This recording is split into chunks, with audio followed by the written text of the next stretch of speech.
Sa mga motorista diha amping gyud ta pirmi kay sa Sampaloc, Manila, usa ka grade 9 student ang nabanggaan og nagpakusog og dagan nga motorsiklo. Unya sa Batangas pod naay dump truck nga nilikay sa paliko nga van. Natumba hinuon sa kasugat nga SUV. Para sa mga detalye ana mobalita si Ian Melesio gikan sa The Freeman Banat News.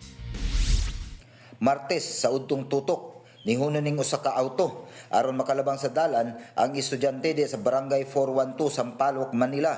Pero kalit nga nibuto ang usa ka motorsiklo ug napunggit gyud ang binatilyo. Sa kakusog sa impact nalabay sa layo ang grade 9 student.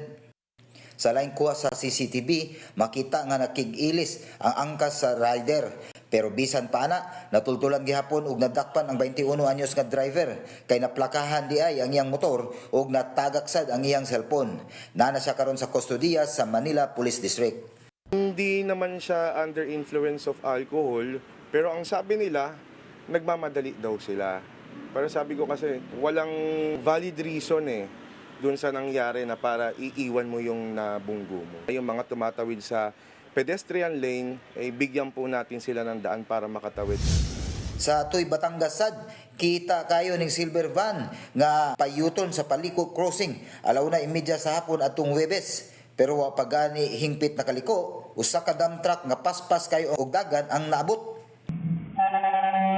Nalihayan sa truck ang van pero tungod sa kakalit sa iyang pagliko ug bugad sad ang truck, nitakilid ni og natumba sa kasugat nga SUV. Ang driver sa SUV na ipit sa sulod. Based po doon sa footage na nakuha po namin, may iniwasan po itong isang van kung saan po sa pag-iwas po niya doon sa van na yun, natamaan niya. Nag-swerve po ito dahil po doon sa bigat po ng karga niya. Ito po masabing dump truck ay na-lost po yung stability niya and na-overturn po siya sa left side po niya. Ito po ay bumagsak o tumama doon sa Toyota Red causing extensive damage po at doon po sa pagkatrap nung driver. Naabtan pa og tunga sa oras sa ayha pa nakuha ang driver sa maong SUV. Swerte kayo kay paara ang iyang injury. Luwas ra hinuon ang lima niya ka mga pasahero. Gikustodiya na karon sa Tuy Municipal Police ang driver sa dump truck samtang padayon ang investigasyon. Kapatid, para sa 1PH, Ian Melesio gikan sa The Freeman Banat News.